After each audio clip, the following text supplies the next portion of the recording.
Hello, I'm Betty Walker and I'm the author of Wartime with the Cornish Girls. Now, I've lived and worked in Cornwall for well over a decade now, so you can imagine my astonishment when I discovered that the transatlantic cables that keep our internet running smoothly actually come ashore on a beach near where I live. Now, when I started to dig deeper into this, pun intended, my research led me to the southwest tip of Cornwall, to a beautiful sandy cove where pioneering Victorians first laid underwater cables between Britain and America, which is a staggering distance of 3,800 miles, and later an ever-growing network that now stretches all around the globe.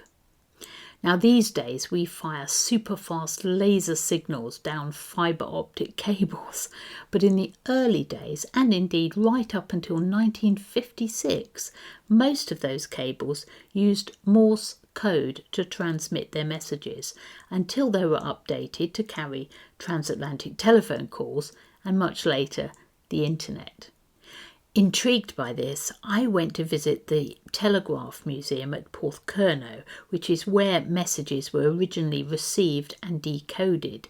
During World War II, Porthcurno was a government facility with top secret telecommunications equipment and personnel housed discreetly in tunnels, just as they were at the other side of the country inside the White Cliffs at Dover.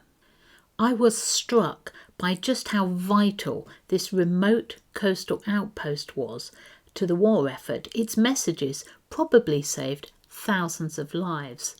Now, the Germans knew that there was a telecommunications facility on that stretch of coast, and in fact they sent planes on frequent reconnaissance missions, but never managed to pinpoint its exact location.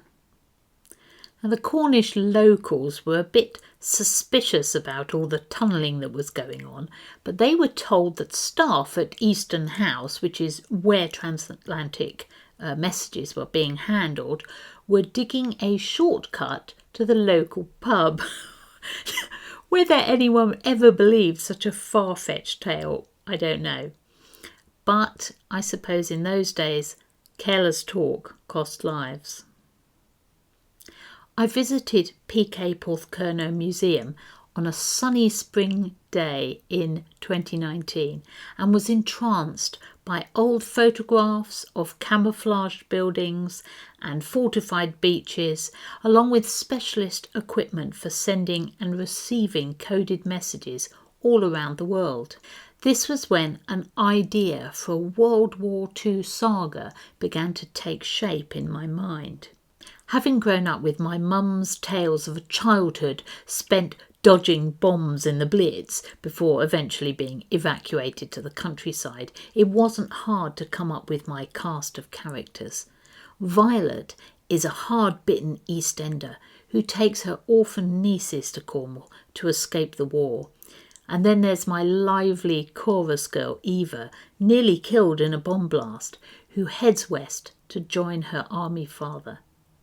Completing the lineup is my local housewife, Hazel, a Cornish woman with a teenage son who's desperate to join up and a husband already away fighting. Looking out from Eastern House towards the gorgeous sands of Porthcurno Beach, I could already imagine how all three women would converge in that secluded spot to find themselves helping the war effort in ways they could never have imagined. You can order Wartime with the Cornish Girls online or from any good bookshop.